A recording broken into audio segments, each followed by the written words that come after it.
The bathroom door wasn't quite shut. Sarah Miller paused in the hallway, hand hovering over the doorknob, when she heard the laughter. Deep male voices echoed from within the conference room, and her name pierced the air like broken glass. You actually invited your assistant to the spring gala.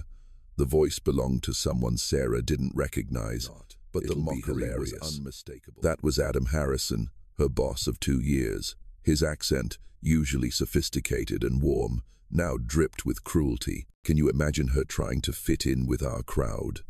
The looks on everyone's faces. More laughter erupted. Sarah's is the most exclusive event of the season. Everyone who matters will be there.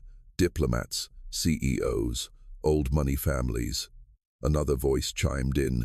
You're bringing your secretary as what? Adam corrected, and Sarah heard the smirk in his voice. Let's at least get her title right.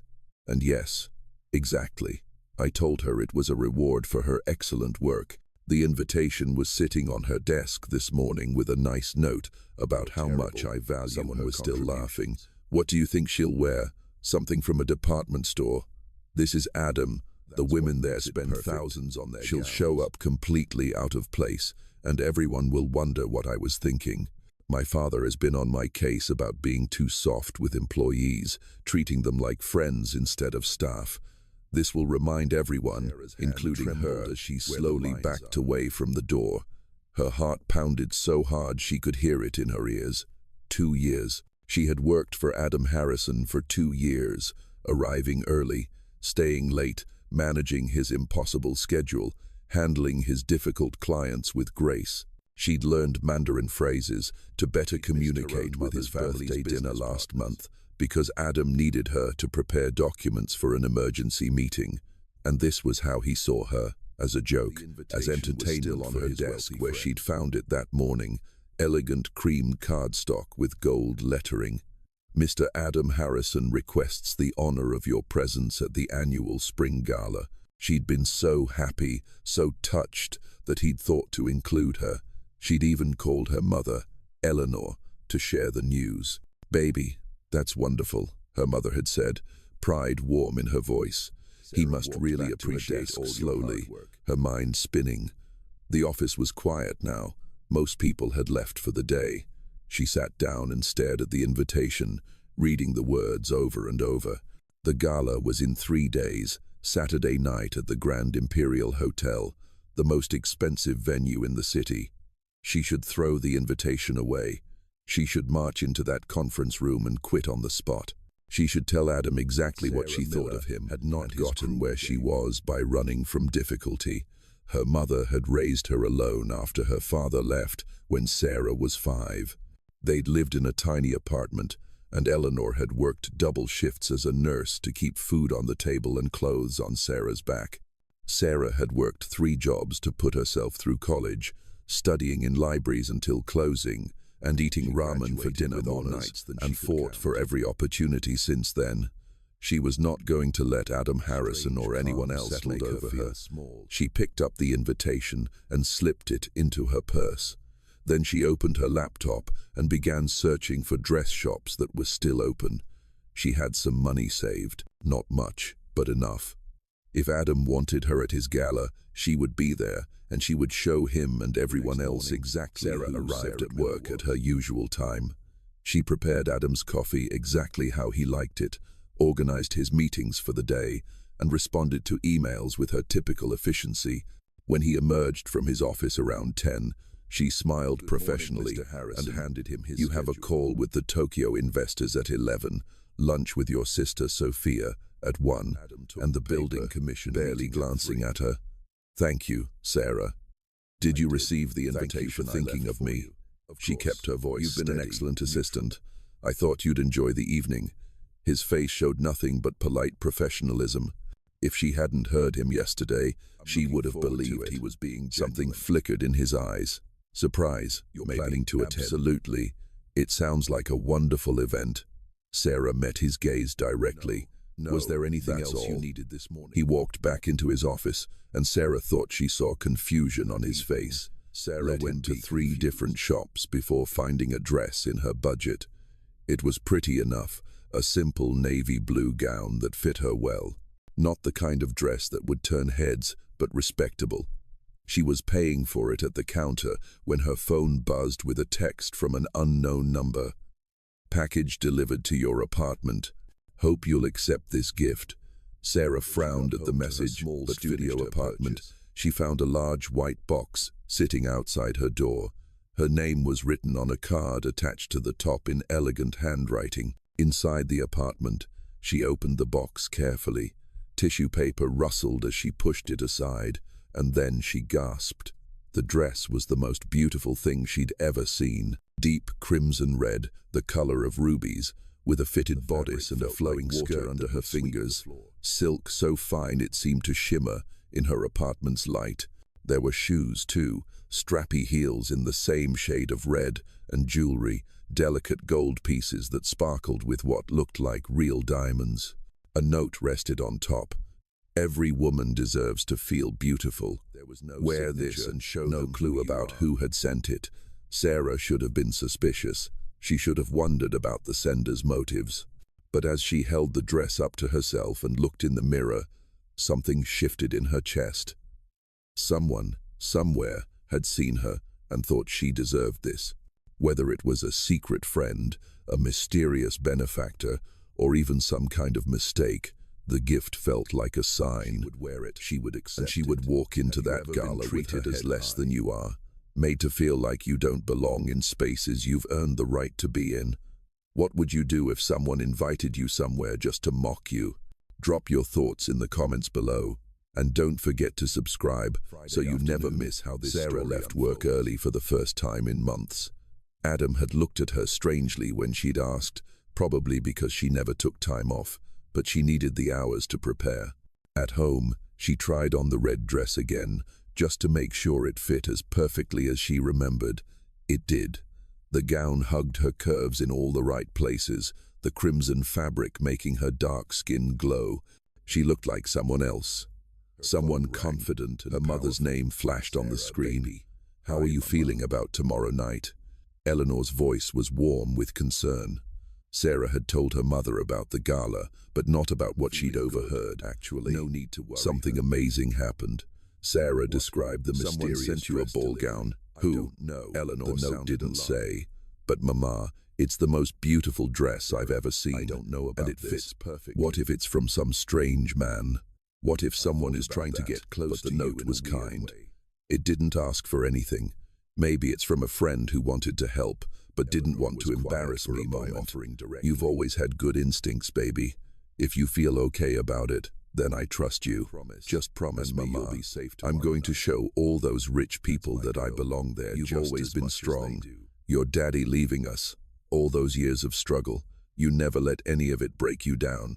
You're going to be the Sarah spent the evening researching the gala. She looked up past events, studied photos of the attendees, learned about the charity the gala supported. Knowledge was power. Across the city in a penthouse overlooking the water, Adam Harrison paced his living room. His sister Sophia sat on his white leather couch, watching him with raised eyebrows. "Brother, you're going to wear a path in the floor." Adam ran his hand through his dark hair. "New information. Really stupid." "How?" Sophia grinned, but her smile faded when she saw his serious expression. Adam, the cruel joke, the invitation, the laughter with his business associates. As he spoke, he watched his sister's face change from confusion to Adam, that's horrible. That's not who you are. Mark and the others were talking about how father thinks I'm too friendly with employees, and I wanted to prove something. Even as he said it, the you can be as cold and cruel as some old men who think money makes them better than everyone else. Sophia shook her head. "I've met Sarah. She's brilliant and kind. She works harder than anyone in your office. No. And you invited heavily. I've been thinking about it non-stop since yesterday. The look I imagine on her face when she realizes everyone is judging her. Invite her. Call her right now and tell her not to come." This morning, I asked if she got the invitation, and she told me she was looking forward to it. She didn't sound angry or hurt. She sounded determined. She knows. She found out what you did. Or maybe she just decided to come anyway. Adam looked at his sister. "You tell her the truth, and you apologize." Sophia's voice was firm, and you do everything you can to make this right. At the gala, I'll find a way to make this right. Because if you don't, I will never forgive you. That woman deserves respect, Adam, and if you can't see how valuable she is, how special, then you're not half the man. Adam sat alone in his apartment. The city lights sparkled through his floor-to-ceiling windows, but he barely saw them. He kept thinking about Sarah, about how she smiled at difficult clients until they calmed down, about how she remembered everyone's birthday in the office and brought in homemade cookies, about how she taught herself Mandarin to better serve his international business partners. She was remarkable, and he treated her like a joke. He had to fix this. He had to find a way. Saturday morning arrived bright and clear. Sarah woke early, too nervous to sleep. She spent the morning cleaning her apartment, trying to stay busy. Around noon, she started getting ready. She washed her hair, letting her natural curls dry into soft waves. She did her makeup carefully, keeping it elegant and simple. Gold eyeshadow that made her brown eyes shine, a bold red gown. She stood in front of her full-length mirror and barely recognized herself. The woman looking back at her was stunning, confident. A text from her mother, "You got this, baby. Walk in there like you own the place because you deserve to be there just as much as anyone." Her mother's words filled her with warmth and courage. She thought about all the times Eleanor had worked extra shifts so Sarah could have new school supplies. All the times her mother had sat up with her during late-night study sessions, making coffee and offering encouragement. All the times Eleanor had told her, "You're going to do amazing things, baby girl. Don't let anyone make you feel small." Tonight, she wouldn't let anyone make her feel Sarah had splurged on the ride because she couldn't imagine taking the bus in this dress. As the car drove through the city toward the Grand Imperial Hotel, she watched the buildings pass by. This was her city too. She'd lived here her whole life, worked hard every day, paid her taxes, volunteered at the community center on weekends. The hotel entrance, a red carpet stretched from the curb to the golden doors. Photographers stood on either side, cameras ready. Sarah's heart started pounding harder. The driver looked at her in the rearview mirror. Breath. She could do this. She would do this. She paid the driver, accepted his kind words about how beautiful she looked, and stepped out of the taxi and touched the carpet. The world seemed to slow down. Flashbulbs went off. Photographers called out questions. "Miss, who are you wearing? Miss, can we get a photo?" Sarah smiled, channeling every ounce of confidence she'd ever possessed, and walked forward. The crimson dress flowed behind her like liquid fire.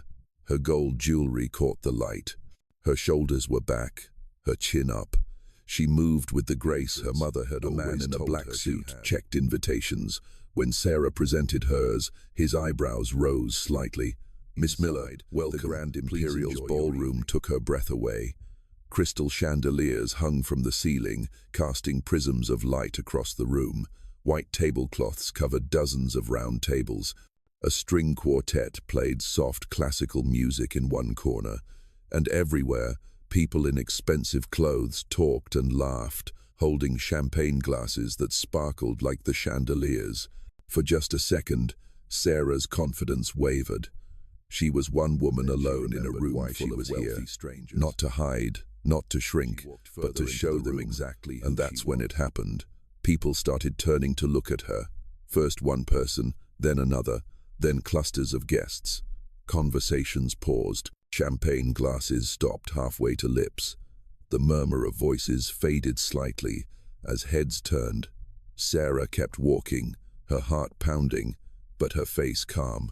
She could feel their stares, their curiosity. The women assessed her dress, her jewelry, her bearing. Standing near the bar with his business associates, Adam Harrison caught sight of her.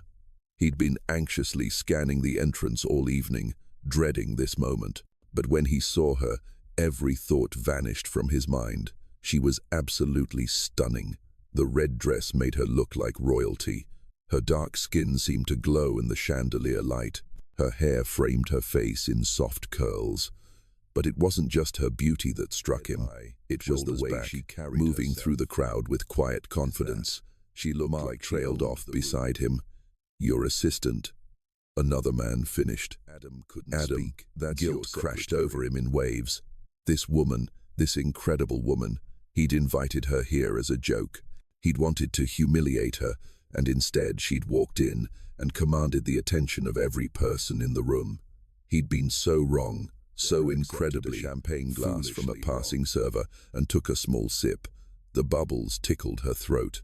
She scanned the room, looking for a friendly face, someone to talk to. Her eyes caught on a woman standing nearby, wearing a beautiful, gorgeous. The woman approached with a genuine smile. I'm Sophia. Thank you. Your gown is stunning. I designed it, actually. Fashion is my work. Sophia studied Sarah with open curiosity. I haven't seen you at these. Sarah decided honesty was the best approach. I work for your brother, actually. Sophia's expression shifted, became warmer. Sarah. Yes, Adam has mentioned you. Though he clearly failed to mention how a distinguished older man approached them. His hair was silver, his suit immaculate, and his eyes kind. Forgive me for interrupting. Ladies, I'm Richard Harrison. He nodded to Sophia. My daughter has excellent taste in conversation partners. This is Sarah Miller. Richard's eyes She sharpened with interest. Miss Miller, my son has spoken of you, though again he did not do you justice. You speak Mandarin. Sarah switched languages, speaking carefully. I'm still learning, but I wanted to better serve your family-wide smile. Excellent pronunciation, and thoughtful of you to make the effort. He switched back to English. The charity you're supporting tonight, the Children's Education Fund, is wonderful. I volunteer with a similar program in my neighborhood. And just like that, Sarah found herself in conversation with Adam's father and sister. They asked her questions about her work, her volunteer activities, her views on various topics. Richard was particularly interested in her thoughts on expanding business in emerging markets. Sarah spoke confidently about what she'd learned, managing Adam's international circle, drawn by the animated conversation. A diplomat from France, a CEO of a tech company, a philanthropist who ran 3 charities. Sarah spoke with each of them, holding her own in discussions about international policy, market trends, and social programs. She wasn't just surviving. Adam watched it all. Watched his father laugh at something Sarah said. Watched his sister link arms with her like they were old friends. Watched successful, powerful people lean in to hear Sarah's thoughts. Mark stood next to him, his voice flat. Adam's voice was barely a whisper. She's incredible, smart, beautiful, graceful. Every person in this room is trying to humiliate her. Mark shook his head. That's low, Adam. Even for he knew exactly how low he'd sunk. And watching Sarah shine like a star in the middle of his world, all he could feel. A business rival of Adam's named David Montgomery. David was known for being difficult, arrogant, and dismissive. He said something to Sarah, and Adam tensed, ready to intervene. But then Sarah laughed, responded in what looked like French, and David actually smiled, actually looked charmed. She'd just done in 30 seconds what Adam had been trying to do for months. Get David to let his guard down. Adam set down his untouched champagne. Mark's voice was dry.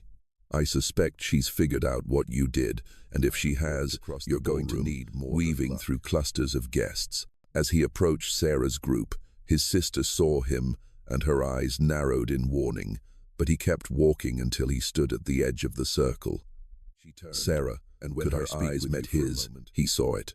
She knew. She absolutely knew what he'd done. But instead of anger, her expression was calm. She excused herself from the group gracefully and followed him toward a quieter corner of the ballroom. They stood near tall windows overlooking the city. The lights sparkled below them, and Adam could see their reflections in the glass. She looked like she belonged in this world. He felt like a fraud. He struggled for words. For what? I need to apologize. Her voice was neutral, giving nothing for away. The way I invited you here. For. He took a breath. I overheard you on Thursday outside the conference room. Now she did react. I know you heard what I said. Just a slight tightening around her eyes. Not really. The words tumbled out. What I did was cruel and stupid and wrong. I invited you here as a joke, to prove some pointless thing to men whose opinions shouldn't matter. I wanted to embarrass you. I wanted you to feel out of place, and instead, he gestured helplessly at the room, at the people who'd gathered around her all evening. Instead, you walked in here and showed everyone exactly who you are. You're brilliant and kind and confident. You charmed David Montgomery, who never likes anyone. You belong in this room for a long moment. Why are you telling the truth now? Because I'm ashamed of myself. Because watching you tonight made me realize what an absolute fool I've been. He met her eyes. You've worked for me for 2 years. You've been nothing but professional and excellent. You've made my life easier in 100 ways. And I repaid that by trying to. Her voice was soft but firm. You hurt me, Adam. I trusted you. I thought you respected me. Hearing his first name from her lips for the first time, and I have no right to ask this, but I'm asking anyway. Give me a chance to make this right. One chance to prove I'm better. Really looked at him. His expensive suit, his perfect hair, his handsome face filled with what seemed like genuine regret. She'd imagined this conversation many times since Thursday. In some versions, she'd told him off with cutting words. In others, she'd quit on the spot and walked away with her dignity intact. But standing here now, seeing the real shame in his eyes, she realized something. Kindness, childhood poverty, through working multiple jobs while studying, through every challenge she'd ever faced. Walking away from Adam would be easy. Giving him a chance to be better would be hard, and Sarah had never been afraid quietly. That's all. You hurt me deeply, but I believe people can change. I believe in second chances. But Adam, if you waste this opportunity, if you let me down again, flooded his face. Yes, absolutely. Thank you, Sarah. I won't waste it now. I think we should rejoin the party crowd together. And immediately, several people approached them. A woman in a silver gown wanted Sarah's opinion on a business proposal. A diplomat asked if she'd be interested in translating work. Adam's father appeared again, this time with his wife, an elegant woman named Elena, who wore a Elena took Sarah's hands warmly. Richard has been telling me all about you. I understand you volunteer with children, describing her weekend work at the community center, teaching reading and math to kids from low-income families. Elena listened intently, asking thoughtful questions. Elena looked at her husband. Richard, don't you think the foundation should get involved? Would you be willing to meet with our charitable foundation director? I think there's potential for Sarah felt warmth spreading through her chest. This was really happening. The things she dreamed about, ways to help her community with more resources. It was staying close, but letting Sarah take the lead. His sister pulled him aside at one point. She gave you a chance. Sophia's voice was low. Don't mess this up, brother. That woman I'm going to prove I deserve that chance. Dinner was served, a 5-course meal that Sarah navigated with the table manners her mother had taught her. She sat at a table with Adam, his family, and several other prominent guests. The conversation flowed easily. Sarah discussed everything from literature to economics to travel. When someone made a comment about Middle Eastern politics that was slightly ignorant, she gently corrected them with facts, showing respect. David Montgomery asked her during dessert. You have the bearing of someone with an excellent education. I worked 3 jobs to put myself through, but I graduated with honors. Sarah saw no reason to hide her background. I'm proud of where I come from. It taught me the value studies. That's remarkable dedication. David raised his glass. I respect that more than any fancy degree from family money. Others at the table nodded in agreement. While he'd been handed everything, attending the best schools because of his family name, Sarah had fought for every opportunity, and he tried to make her feel less. The string quartet had been replaced by a small band playing jazz standards. Couples moved onto the dance floor. Adam appeared at Sarah's side. Would you dance with me? She hesitated, then placed one hand on her waist, taking her other hand in his. They began to move to the music, and Adam found himself acutely aware of how close she was. She smelled like vanilla and something floral. Her hand in his was warm. He spoke quietly so only she could hear. She looked up at him. How do you make something like that? By treating you the way you deserve, by learning from this mistake and becoming better. He paused. My father likes you. That's rare. He's very particular about people. So is your mother. They raised me better than I acted this week. The music swelled around them. Can I ask you something? Slightly. Who sent you the dress? I don't know. It arrived with a note, but no signature. It's perfect on you. They danced in silence for a moment, and then Sarah spoke again. You know what the hardest part was? Not the joke itself, but the fact that I trusted you. I actually liked working for you, Adam. I thought we had a good relationship. I promise you. He meant it with everything. They returned to the table. Sophia immediately pulled Sarah into a conversation about fashion and design. Richard engaged Adam in a discussion about an upcoming business deal. The evening flowed on. Guests began leaving. Sarah said goodbye to Adam's family first. Elena hugged her warmly. You must come to dinner soon. Friday night. Thank you. I insist. Sarah felt overwhelmed by the kindness. We'll set up that meeting with the foundation director. Your community program deserves Call me. I'll give you my number. I think we're going to be good friends. To the entrance. Let me drive you and take a taxi. It's late, and I'd feel better knowing you got home safely. Sarah accepted because it made sense, not because she felt where Adam's car waited, a sleek black sedan that probably cost more than Sarah made in a year. The drive to her apartment was quiet at first. Then Adam spoke. You were incredible tonight. I've hosted or attended dozens of these events, and I've never seen anyone command a room. Sarah admitted, walking in there, knowing what you'd said, what you'd planned. But I decided that fear wasn't going to stop me. My mother raised me to stand tall. Amazing job. You're remarkable. Adam put the car in park and turned to her. Thank you for giving me a chance. I won't let you down. She smiled slightly. Sarah walked into her building, the red dress swirling around her legs, and Adam sat in his car watching until she disappeared inside. Then he drove home, his mind full of thoughts about his assistant, who was so much more than bright sunshine streaming through Sarah's apartment windows. She got ready for work carefully, choosing a professional maroon dress that made her feel confident. After Saturday night, after showing Adam's world who she really was, she felt things were normal at first. She arrived early as always, prepared coffee, organized files, but she noticed people looking at her differently. Word had spread about the gala, about the woman who'd arrived at 9. When he saw her, he paused. She kept things professional. One chance didn't mean everything was fixed. My office, Trust had to be rebuilt. She followed him in, closing the door behind her.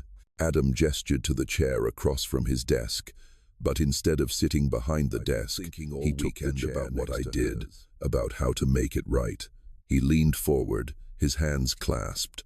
I want to start by being completely honest with you about why I waited, saying that has been on me for months about being too informal with staff.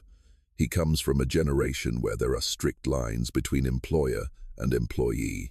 And Mark, some of my business associates, they've been making comments about how I treat my team like friends instead of subordinates. He paused. I wanted to prove I understood those lines. I wanted to show them I knew my place and everyone else's place. Humiliating me? By humiliating you, which was cruel and stupid and completely wrong.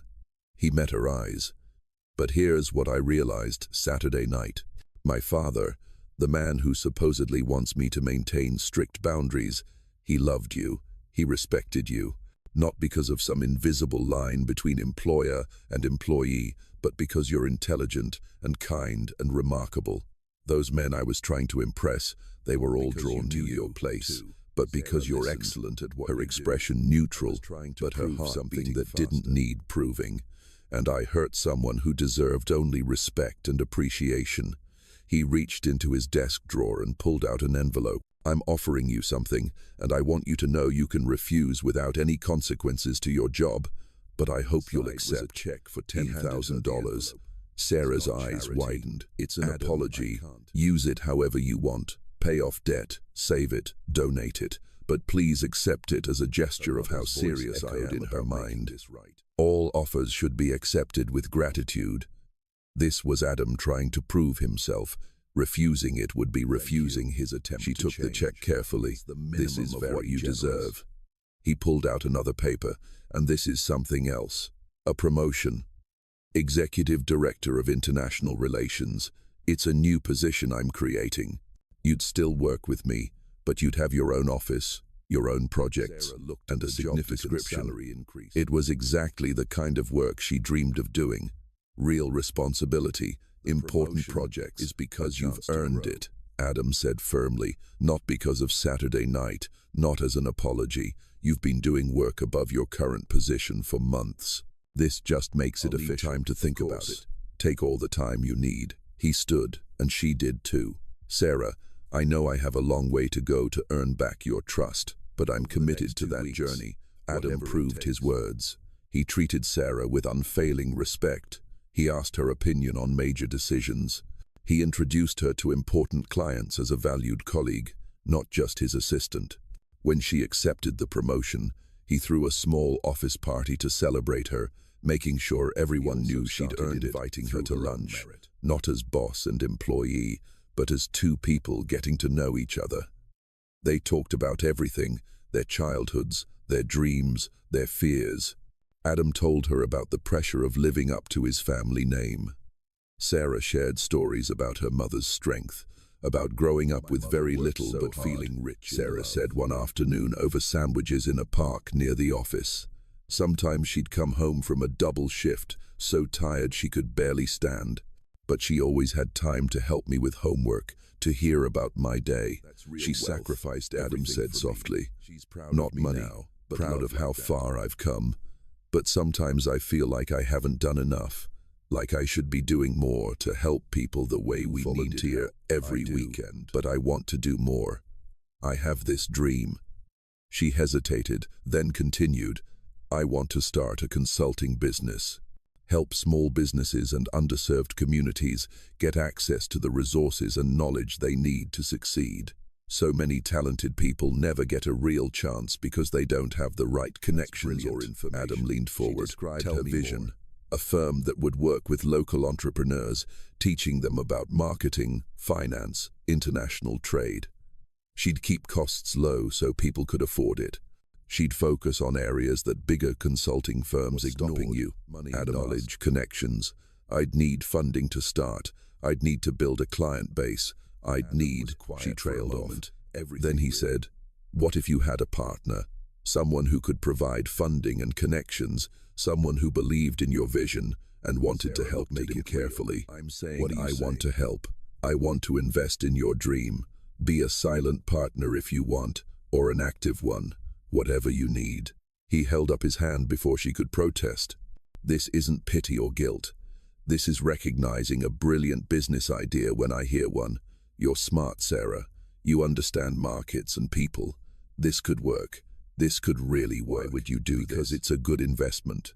Because I believe in you. Because, he paused, because I'm starting to understand what really matters. And helping you build something meaningful matters more than any deal I've made this year. This was what she dreamed of, the chance to make a real difference. And Adam was offering firmly, with gratitude, and I promise you won't regret. They shook hands, sealing the partnership. But as their hands touched, both of them felt something shift. This was becoming more than a business relationship. Something deeper who hurt you came back, offering to help make your dreams come true. Would you trust them again? Or would you protect your heart? Share your thoughts in the comments and make sure you're subscribed to see where Sarah and Adam official within a week. Adam's lawyers drew up contracts that were fair and generous. Sarah would own 60% of the new consulting firm, with Adam holding 40%. He'd provide the initial funding and his business connections, but the vision and direction would be all. Sarah said the name out loud, testing how it felt.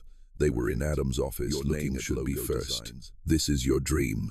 Adam pointed to one design, a clean, modern look with her initials, and she did. What about this one? Seeing her name, her dream becoming real, Adam invited her to dinner to celebrate, not at a fancy restaurant, but at his penthouse. I want to cook for you, traditional food from my culture. Is that okay? Sarah hesitated. Going to his home felt personal, intimate. But his expression was open and hopeful, and she found herself nodding. Floor-to-ceiling windows overlooked the entire city. Modern furniture in white and grey created an elegant space. But what surprised her were the personal touches, family photos on the shelves, books in 3 languages, a prayer rug. She walked to the windows, looking out at the lights. I've lived here for 3 years. It feels like home now. He gestured to the kitchen.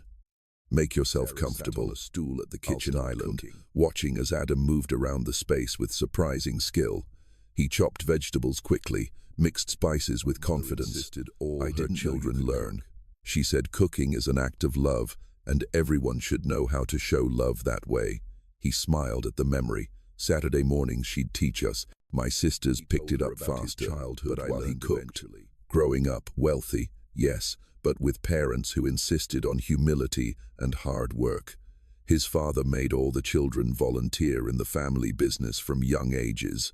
His mother took them to help, but food privilege came with responsibility, that having money meant we had an obligation to help others. He added rice to a pot. I lost sight of that for a while, got caught up in proving myself to the wrong people.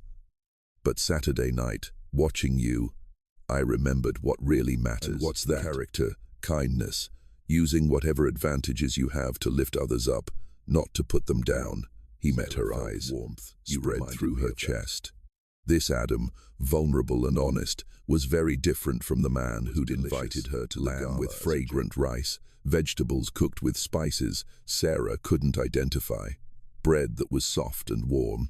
They ate at his dining table, talking easily about everything. Adam said, I want to know more about the woman who raised someone as remarkable, her heart filling with love for Eleanor. She's my hero.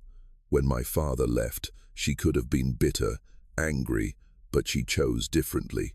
She chose to love me so fiercely that I never felt the lack of him. She worked 2 jobs, sometimes 3, and still showed up to every school play, every parent-teacher conference. Sounds amazing. She's retired now, living in a small house I helped her buy. She volunteers at a community clinic 3 days a week because she says she can't imagine not helping people. Sarah's voice softened. Everything I am, every good thing in me, to meet her someday, if that's appropriate. Sarah wasn't ready to introduce Adam to her mother yet. That felt too serious to the living room. Sarah sat on the couch while Adam made tea. When he returned, he handed her a small box. Inside was a delicate gold bracelet with a small charm, a tiny book with wisdom. Adam said softly, I had it made after Saturday night to remind you that your intelligence and grace are your sting her eyes. Adam, this is a start. He sat next to her, not too close, but close enough that she could feel his warmth. Sarah, I need you to know something. What started as me trying to make amends for a terrible mistake has become something more. Getting to know you these past weeks, the real you, not just my efficient assistant, but the woman with dreams and fears and so much kindness. He paused, searching for words. I'm falling for you. I know it's complicated feelings in return, but I needed to be honest about what's happening. She'd felt it, too, the growing connection between them, but hearing him say it out loud made it real. I'm not asking for an answer. I just needed you to know the truth. He smiled gently. Your friendship means everything to me. If that's all we can be, who'd started as someone who hurt her and was becoming someone she couldn't stop thinking about. She thought about her mother's advice, kindness and hope, scared of getting hurt again, scared of mixing business with personal feelings, being real. He finished for her. I'm scared, too. I'm terrified of letting you down, of not being good enough for you. He reached out slowly and took her hand. But I think sometimes the best things in life are scary. His was larger, warmer. She felt safe holding it. I need time, she said finally. Time to trust you completely. Time to figure out what you need.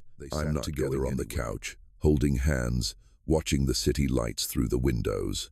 And for the first time since that horrible Thursday, Sarah felt something like hope blooming in her chest. Maybe, just maybe, of activity and growing feelings. Taylor Consulting Solutions officially launched with a small office in a building downtown. Sarah hired 2 employees, young people from her neighborhood who showed potential. She signed her first 3 clients, all small businesses that needed help growing. Adam was there for all of it, offering advice when asked, staying back when she needed to work things out herself. He was the perfect partner, supportive time together outside of work, coffee in the mornings before the office opened, lunch when their schedules aligned, dinner at least twice a week, sometimes at restaurants, sometimes at his place where he'd cook and she'd help, laughing as she learned to properly cut vegetables. No, like this. He stood behind her, his hands covering hers, guiding the knife. The touch sent electricity up her arms. See, smooth, even terrible at this, she laughed. That's what matters.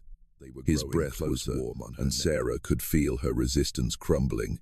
Adam proved himself again and again.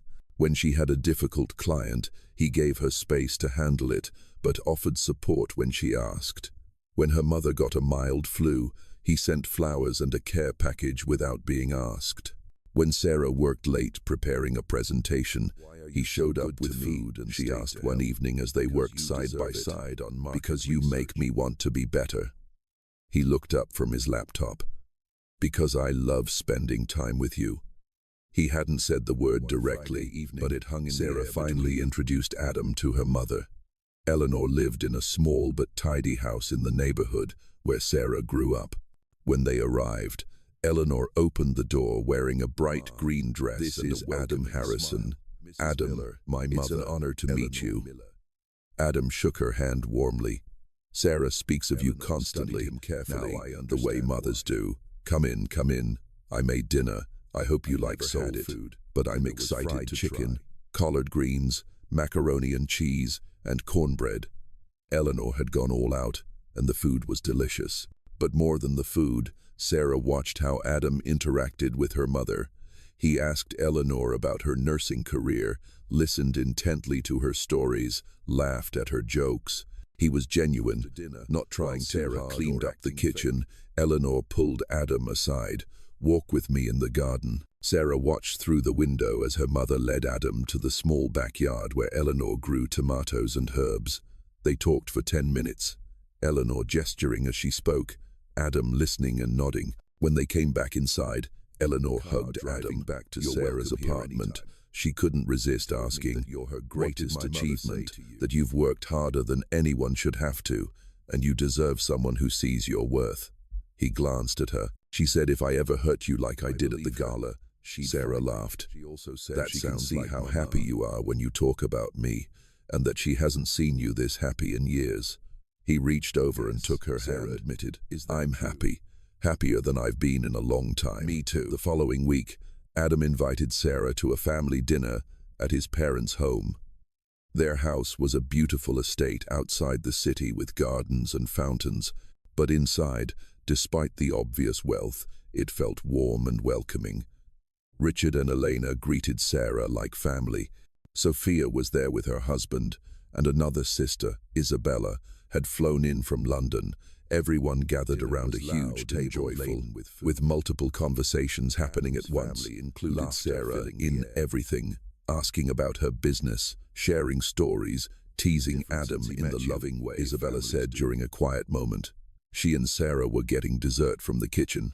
"Softer, kinder, more like the brother I grew up with before he got all serious about business. He's been wonderful to me. In love with you." Isabella said it, matter-of-factly.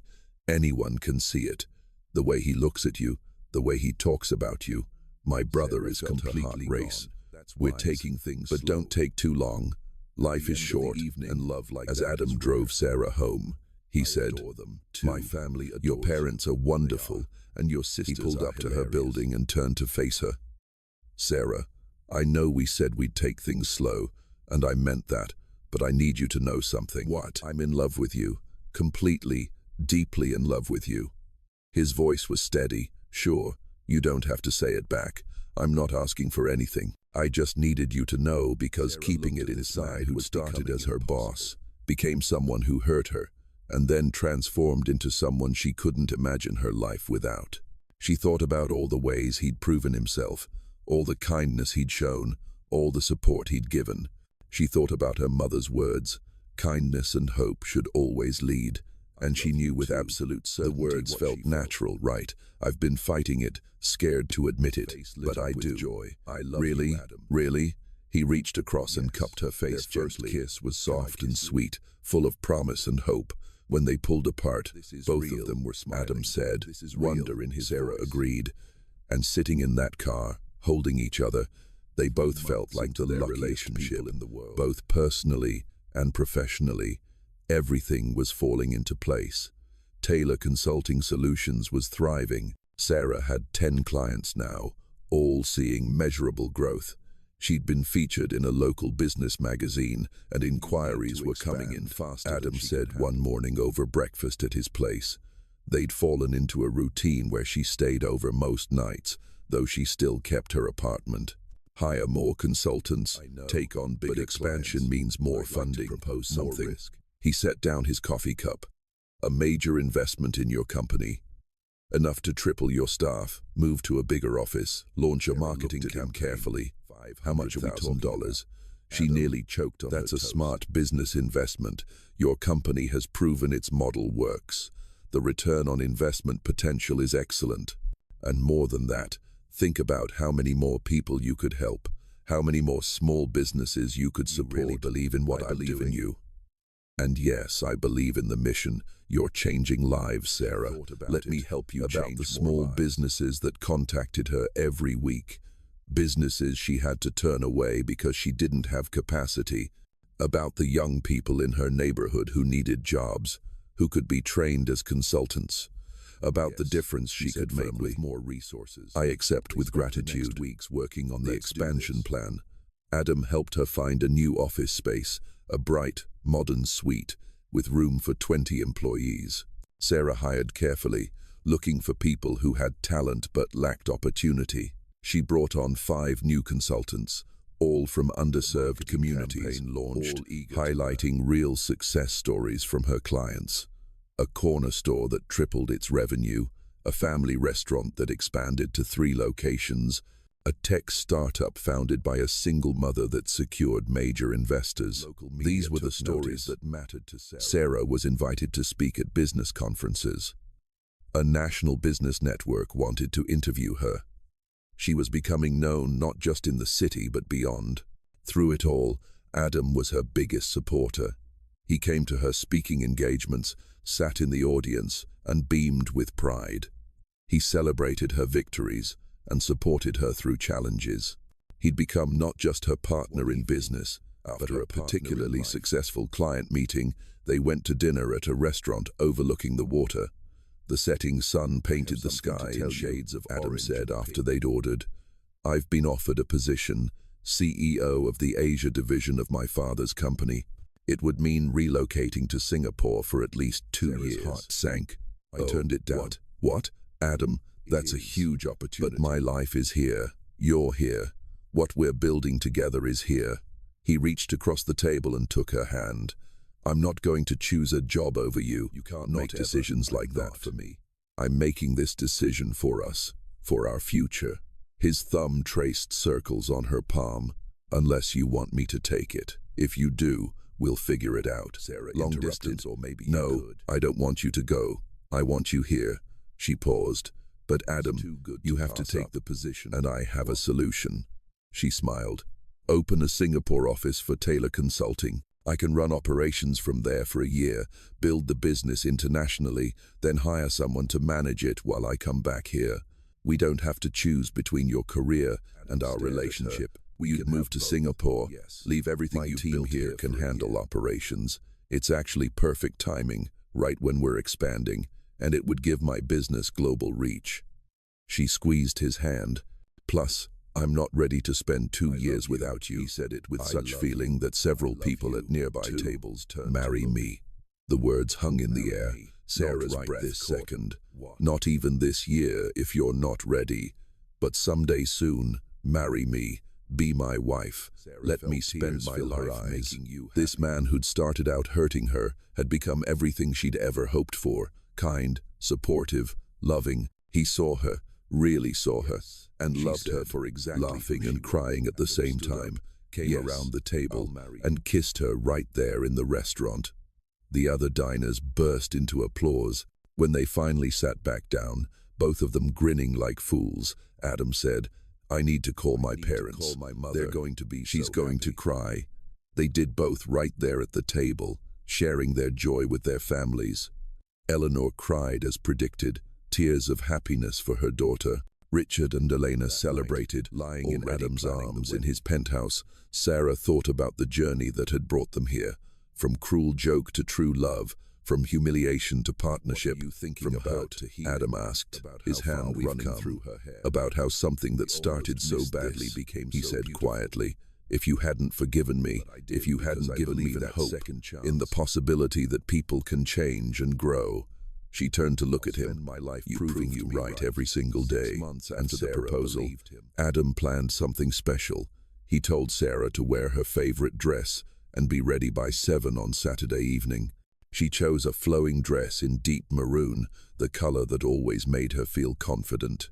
When she answered the door, Adam stood there in a sharp navy suit, holding a bouquet of roses. He kissed her cheek. Where are we going? You'll see.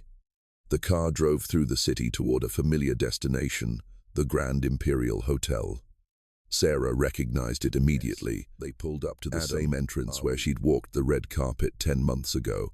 But this time, she wasn't arriving alone and uncertain. This time, Adam held her hand for another gala. This one, a charity event for the Children's Education Fund that Richard and Elena's foundation now supported. The same people who'd watched Sarah arrive that first night were here again, business leaders, diplomats, wealthy families. But Sophia hurried over, stunning in an emerald green gown of her own design. You made it, everyone's asking, and Sarah realized how much had changed. These people weren't strangers anymore. They were business contacts, friends, people she'd worked with through her consulting firm or met through Adam's connections. They greeted her warmly, asked about her business, complimented her work. David Montgomery approached with his wife. Sarah, I wanted to thank you again. That introduction you made to the supplier in Singapore saved us hundreds of thousands. I'm so glad it was served. And just like 10 months ago, Sarah sat with Adam's family. But this time, she wore an engagement ring, a beautiful diamond and sapphire piece that Adam had designed himself. This time, she wasn't his employee or his guest. She was his partner, his love. As coffee was being served, Adam stood up and clinked his glass. The room gradually quieted. Thank you all for coming tonight to support such a worthy cause. But before we continue with the evening's program, I need to say something. He looked down at Sarah. 10 months ago, I stood in this very room and made a terrible mistake. I invited someone here as a joke, to humiliate her, to prove some pointless thing to people whose opinions silent now. People shifted right here. Sarah Miller, my assistant at the time, now the owner of one of the most successful consulting firms in the city, now my business partner, now my fiancé. Cheeks warm as every eye here to embarrass her, but instead she walked in and showed everyone the remarkable person she is. She was gracious and intelligent and kind. She treated my cruelty with dignity, and when I apologized and asked for a chance to prove I was better than my worst moment, knelt beside Sarah's chair. He took her hand. I love you. I love your strength and your kindness. I love how you see the best in people. I love how you're changing the world one small business at a time. I love how you made me want to be a better man. He smiled. We're already engaged, but I wanted to do this here in front of all these people, because I want everyone to know who hurt you and helped him become someone worthy. Sarah's face. Sarah Miller, would you do me the honor of becoming laughing through her tears? Yes, pulled her up into his arms, kissing her as the ballroom erupted in applause. When they finally broke apart, people were on their feet, clapping and cheering. Richard stood, raising his glass. To my future daughter-in-law, Sarah, you've brought joy to my son's life and honor to our family. We are blessed to have you. Everyone was there too, brought as a surprise by Adam. She was crying happy tears, hugging her daughter tight. Baby, I'm so proud of you. Was a celebration. People came up to congratulate them, to share their own stories of second chances and redemption. The cruelty that had happened in this room 10 months ago was now transformed into a quiet moment on the balcony overlooking the city. Sarah leaned against Adam. Thank you for that. For what? For being brave enough to be honest. for showing everyone that the change possible. You're the one who believed in me when I didn't deserve it. He wrapped his arms around her. I was so lost before you, caught up in proving myself and impressing people who didn't matter. You showed me what really matters. What's that? Love, kindness, using whatever blessings you have to make the world better. He kissed the top of her head, city lights, thinking about the journey that had brought them here, from cruelty to love, from pain to joy, from a terrible joke to the truest partnership, and both of them knew with absolute certainty that they'd found something rare and precious, something worth holding on. On a perfect spring day, Sarah Miller married Adam Harrison in a ceremony that blended both their cultures beautifully. The wedding took place in a garden venue with flowers in every color, creating a rainbow of beauty. Sarah wore a gown that Sophia had designed specifically for her, white silk with intricate beading, fitted at the top and flowing at the bottom. She'd never felt more beautiful, tears streaming down her face. "Baby, you're so gorgeous. I wish your daddy." Sarah hugged her mother. "You gave me everything. Every good thing in my life." A mix of traditions. An officiant performed the English portion. A spiritual leader Sarah had known since childhood spoke about love and partnership. They exchanged vows in both English and Mandarin, promising to love and honor each other for the rest of their lives. When Adam lifted her veil and saw her face, he had tears. "Beautiful thing I've ever seen. I love you more." The reception was a joyful celebration. 300 guests filled the venue, eating food from both cultures, dancing to a mix of American and Asian music. Richard gave a speech about how Sarah had changed his son's life for the better. Eleanor told embarrassing stories about Sarah's childhood that made everyone laugh. When my brother Sophia told me what he'd done, inviting Sarah to that gala as a joke, I was furious. I couldn't believe he'd been so cruel, but Sarah did something incredible. She didn't just forgive him, she gave him a chance to be better. And in doing that, she changed all of our lives. She looked directly at Sarah. "You brought light into our family. You reminded Adam of who he really was. And you showed all of us what real grace looks like." We're so blessed to have each one celebrating love, second chances, and the power of forgiveness. Sarah and Adam's first dance was to a slow, sweet song about finding home in another person. As they moved across the floor, Sarah thought about how far they'd come. Adam asked, his hand strange and wonderful, that sometimes the worst moments can lead to undo that invitation, erase the hurt I caused, he said. But now I wonder if we'd be here without it. If I hadn't failed you so badly, would I have learned what really matters? Would we have built this foundation of honesty and trust? Maybe everything happens the way it's supposed to. Maybe we needed that pain to appreciate this joy. Maybe. He pulled her closer.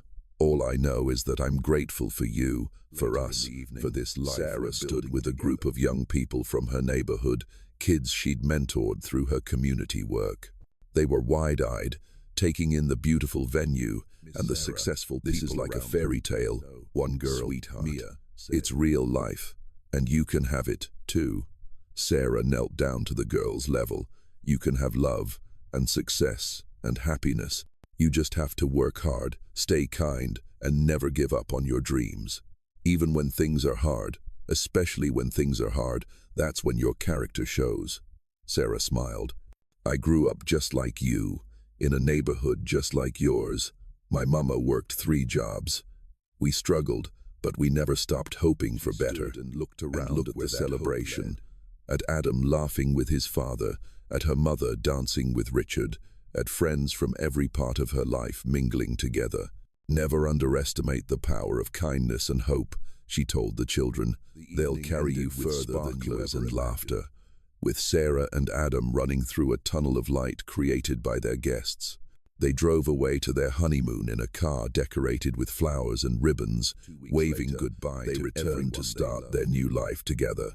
Taylor Consulting Solutions continued to grow, now with offices in 3 cities and plans for international expansion. Sarah's Singapore office had opened to great success, helping entrepreneurs across Asia. Adam's position as CEO of the Asia division was going well. He managed his responsibilities while making sure to prioritize his marriage and his partnership. A beautiful place with a garden where Eleanor loved to visit and a home office where Sarah could work. It was their space, their sanctuary. 6 months after their wedding, they sat on their back porch watching the sunset. Sarah was reviewing business reports while Adam grilled dinner. "I have news," Sarah said, setting down her papers. "Good news. The best news. We've been selected for the National Small Business Excellence Award. It's one of the highest honors a consultant her up, spinning her around. That's incredible. You're my partner in all of this. You're the vision behind it. You're the heart." He set her down gently. "I'm so proud of you. I have other news, too." She paused, suddenly nervous. Adam's eyes went wide. "About 6 weeks along. I found out today." He started crying, actual tears of joy running down his face. "We're going to be parents." Sarah was crying too. "Are you happy, Sarah?" "I'm beyond happy. I'm overwhelmed. I'm grateful." He pulled her close. "I love you so much. You've given me everything. A second chance.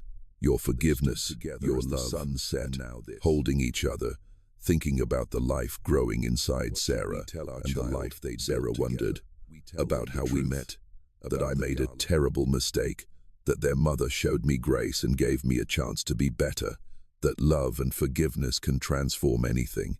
He placed his hand on her stomach. "We teach them kindness above all else. The way your mother taught you." Sarah agreed. "The way you've taught me. We teach them that people can change, that hope matters, that love is always worth fighting." Sarah would think back on that night in the garden, on all the moments that led them here. The cruel invitation, the red dress, the gala, the apology, the business partnership, the proposal, the wedding, the baby who became babies. 2 beautiful children who grew up knowing both their cultures, both languages, surrounded by love. She'd think about how close she'd come to walking away, to letting her differently. Grateful she gave Adam that second chance. Grateful for every moment of their journey. Because sometimes the best things in life come from the hardest moments. Sometimes cruelty can transform into love. Sometimes a terrible joke can become the beginning of a beautiful story. And sometimes, if you're very lucky, you meet someone who sees you, really sees you, and loves you for the most unexpected way, with the most unexpected person, and she wouldn't change a single moment of it.